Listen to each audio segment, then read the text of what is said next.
great season, and certainly going to be a challenge for our team to be able to compete, against them. We have a lot of respect for what they've been able to accomplish. They certainly played, I think, some of their best football toward the end of the season. So, our team has practiced and had a good attitude about the opportunity that we have here, and I've been pleased with the way a lot of our young players have had the opportunity to improve. As you know, we have several players missing, but I think this has been a real blessing for a lot of our other players to be able to improve and grow for this really significant challenge that we have in this game, tomorrow. I'd like to also thank our fans and our coaches and all the staff that we have at the University of Michigan who work so hard year-round to create an opportunity for our players to have a better chance to be successful in life, whether it's in personal development, academic support, or as football players. So again, thank you for your hospitality, and we appreciate the opportunity. Coach Harbaugh. Yeah, I echo many of the same sentiments as Coach Saban. This has been an outstanding week, tremendous opportunity for our football program. City of Orlando is a great place. Had a chance to spend a lot of time here in my younger days. Even lived in Orlando for a few years. But just the amount of activities, the things that our players and our staff and our wives of our coaches, kids, many of our coaches have kids, many of our staff have kids. I mean, you can't ask for a better place to come than Orlando. So, so many things, you just feel like you get to check off the old bucket list as it relates to our team and our families. And then, when this game was arranged, there was just a lot of excitement to play an iconic program like Alabama. Coach Saban, his staff have really set the bar. Lead program, great football team, and it's a big challenge for us, but a great opportunity for our season, for this 2019 season. And I feel good now that the game's getting close to kickoff. There's been a lot of preparation has gone into this game. Our team's been hard at it. Great facilities to practice here over at West Orange High School. We've really appreciated that. We've appreciated Steve Hogan and what he's done for this game. It's a first class game, and we're proud to be a part of it. I want to thank our staff, our coaches, coaches' wives, coaches' families, put a lot of work into this season and to get our football team to where it's at right now, and also our strength staff. So many good things that they've taught our players, our academic support staff, our trainers, our PR, Dave Abloff, our equipment manager Gary Hazlett's done an amazing job. Everything is flowed very well coming into this game, and everything that everybody has taught and learned our players. It's been a fabulous experience to be here, and now we're ready to play the game. We're fired up to play. We're ready to go, and kickoff approaches, and tremendous opportunity for our team. All right, we'll open it up for questions. We'll start here on the second row, right?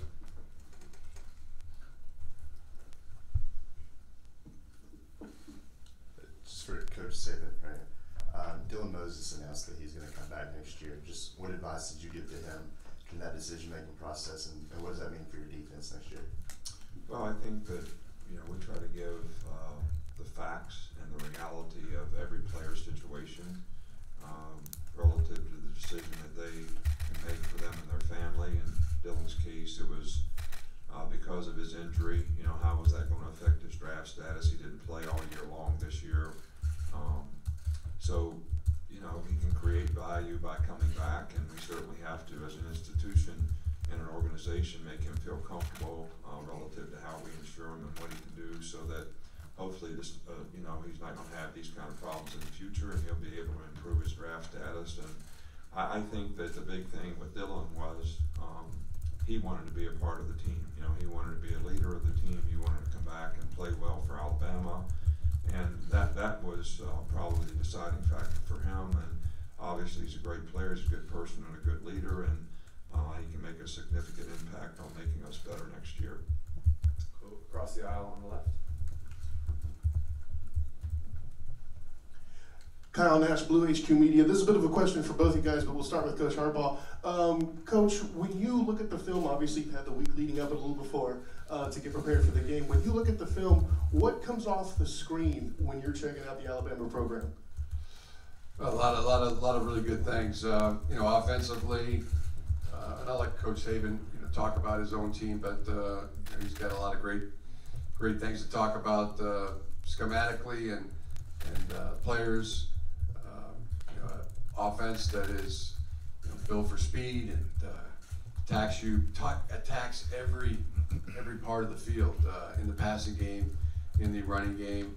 You know, physical football team, and defensively, you know, really the same thing. It's a very attacking, multiple in coverages, and the special teams is really dangerous, especially in the return game. In the punt return, the kickoff return, in all facets, it's everything's tight, everything is battened down, and you know, there are no weaknesses. Coach, same to you, but for Michigan, what comes off the screen when you're checking out the film? Well, I think the first thing that comes off the screen to me is they're a very well-coached team in every phase of the game. The players play really, really hard. They play with tremendous toughness. They've got great intangibles in terms of, you know, their discipline, their accountability to do their job, how they play together as a group. You know, on defense, you know, they do a lot of movement. They've got a lot of quickness. They're very aggressive. A lot of multiples in terms of what you see and how it challenges your offensive line and the coverage aspects of what the quarterback has to read and the receivers have to adjust to. And, you know, on offense, they have a lot of the multiples that, you know, a lot of college teams have now in terms of how they attack the entire field. They can run the ball effectively. The offensive line is really, really good. Quarterback plays well, can make all the throws, and they've got good skill guys that can make explosive plays. So they've got great balance on offense, and they're very physical on special teams and do a really, really good job, you know, in that area of the game as well. So I see a team that is very strong in every area, but I think the number one thing is they play with great intangibles and they're really well coached. Back across the aisle on the right, Christian. Christian Brewer, WFTV. Coach Saban, where's Matt grown the most since taking over, and what does he have to do tomorrow for you to be successful? I think the biggest thing with you know, Matt is, you know, we try to get him to play within himself and just, you know, make the reads that you have to make. Don't force the ball. Take what the defense gives you, and sort of try to use an ABC approach with him, and not make it too complicated. And he's a very smart guy. He makes good choices and decisions when he plays within himself, and I think that's the number one thing that we've seen Matt grow in. And, you know, I think you can't really coach experience. You know, you have to kind of get that, and he's got some good experience, and a lot of it has been very good. And, you know, he's made a couple plays I'm sure he wishes that he could have back, but I think he'll learn and grow from those things. Staying on that same row, a little bit further to the right. Nick, you're known as a defensive guy. I just wonder what you think of Don Brown from Michigan and sort of the way they play defense. I imagine you have an appreciation for that. Oh yeah, they're very, very good and very challenging with the scheme that they have, and I think the quickness and how aggressive they are and how they utilize their quickness on defense by stunting, gaming, changing up the coverage multiples is very, very challenging. So a little different than maybe anybody that we've seen, you know, this year, but very, very effective. Going over to the left and middle. Coach Saban, Kerry Clark, BamaCentral.com. You mentioned last night and today as well that some young players have caught your eye during bowl practices. Could you share with us a couple of those names, please? Well, you know me, I don't like to, you know, point people out and things like this. So I I just think in general, some of our players that have played and gained experience throughout the year, I think this practice has been good from them understanding concepts better. I think sometimes what young players do is, you know, they try to memorize what they're supposed to do. They don't really understand the big picture very well. And I think it's very encouraging to their improvement when they do understand the big picture and the concepts. So they understand how their accountability to do their job is very significant in the success of offense, defense, or whatever position they're playing. So this has been really good for a lot of our young players. Far left up against the door. AP Stidham, WHEP, AM and FM, Foley, Alabama. Good morning, coaches. Coach Harbaugh, how has Shea Patterson developed since he arrived in Ann Arbor? And Coach Saban, what's been the change since the last time you faced off against him? Well, Shea's been tremendous. He's a great player, great competitor, and been a tremendous teammate. He has just gotten better and better and better, and he came in really good. But I think once he got comfortable with his teammates, with the new system, I think you always saw the growth. You can always see the growth. He's better today than he was yesterday, better tomorrow than he was today. He's always had that mindset. He's the competitive edge. I always, that just keeps coming back to me when I talk about Shea or think about Shea. I mean, it's humility with a competitive edge. As Coach Saban said, Shea can make all the throws, and his accuracy has just gotten better and better. His understanding is at a very high level, and then he can run. He can get out of the pocket. He can create plays. He can create space, and he's effective both as a runner and a thrower. Back over on the right, third row. Am I supposed to comment? Sorry, on Coach. that? Yeah, we've known Shea since he was a freshman in high school. I think he's one of those guys that came up with a great reputation and was very effective in high school in Louisiana and Shreveport. And I thought he played well when he played at Ole Miss, and I think he's got nothing but better as he's played at Michigan. But I think he can make all the throws. He's very athletic. He can pull the ball and make you respect him on all the zone reads. But he can also extend plays and has made a lot of plays this year by extending plays, scrambling, because he is athletic and a good player. And I just see a growth in the guy from a maturity and experience standpoint. And I think he's playing in the system now where he's very well coached and he's done a really good job for his team. I apologize for jumping down. We'll go over here now. Alex Bond, Montgomery Advertiser. Nick, you said last night we were in the show when the NFL teams you spoke to, only one of your players had a top 15 grade. Were you surprised by that? Did you feel there's a concerted effort among the juniors to maybe come back and finish the deal? Look, we have, I think, 9 guys that are juniors that got evaluated by the junior committee. And look, our job is to give them the correct information so that they can make good decisions based on the reality of their status. And we gave them that information. Some guys have first round grades. I'm not going to tell you they don't. Everybody's got to make a decision about what's best for their future, and we feel like our job is to make sure that we give them the correct information, because there's a lot of misinformation out there, whether it's mock drafts or who is the evaluator. And what we try to do is make sure we get the information from the actual people who draft. I know there's a lot of media guys out there, and even you, but I'm not sure you draft anybody. Do you have a pick when the draft comes? So we try to get the information from the people who will actually pick the players, which is sometimes not congruent with what you all think. No disrespect to your ability to evaluate. We'll stay on that same row on the right. James Ogletree, the Crimson Light. To both coaches, how would you evaluate the play and the improvement of your offensive lines throughout this season? And what will it take in this game? What are the keys for them going against the opposing defensive front? Yeah, our offensive line has been a real shining light for our team. Ed Warner's done a tremendous job coaching the line.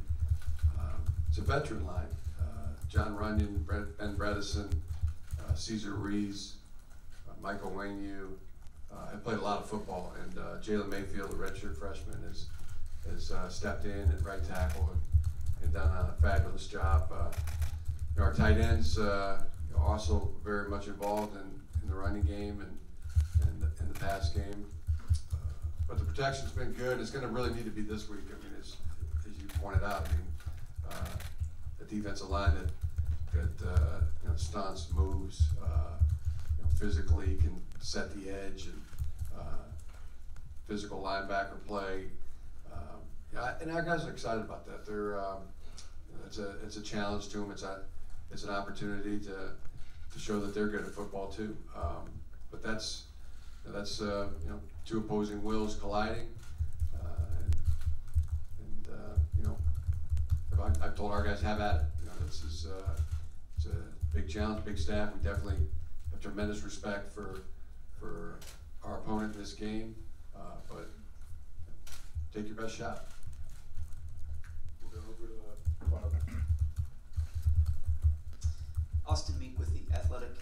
For both coaches, you both have been around the game a long time and I'm sure have followed each other's careers to some degree. If you had an opportunity to sit down for an hour and talk football, I'm curious if there's something that you would ask the other coach or some aspect of the other coach's philosophy or career that you find interesting.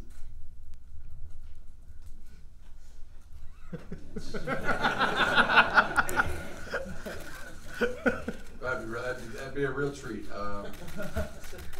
There's really nobody better. Tremendous respect for Coach Saban. Well, I've had the good fortune of having a lot of good mentors, through the years. Whether it was my college coach Don James or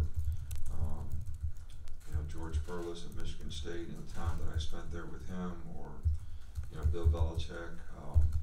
But I've always had a tremendous respect for Jim and his family as coaches. His dad Jack was kind of came up with me. I was a little younger. He was one of the most respected secondary coaches. That's what I coached. I used to try to visit with him as much as I could, and had a tremendous amount of respect for him. Tom Green, who is Jim's brother-in-law, his sister's married to Tom Crean, was an assistant basketball coach at Michigan State for Tom Izzo. So we've kind of had a tremendous amount of respect for the whole family, as coaches. And Jim has obviously had a fabulous career in the NFL as well as college. And I never ever stopped trying to learn.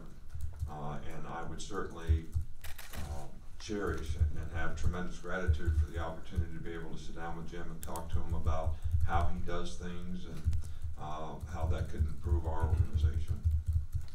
We're gonna stay in the pink. Brett Hudson, Tuscaloosa News. Coach Saban, I'm curious what you thought of Evan Neal's development over the course of the season, how you saw him improve. Evan Neal has done a really good job for us at left guard. True freshman. I think that the fact that he plays, we have two tackles that are experienced guys and pretty good players, probably helped them. Landon Dickerson also is a very experienced player playing center, so that probably helped him.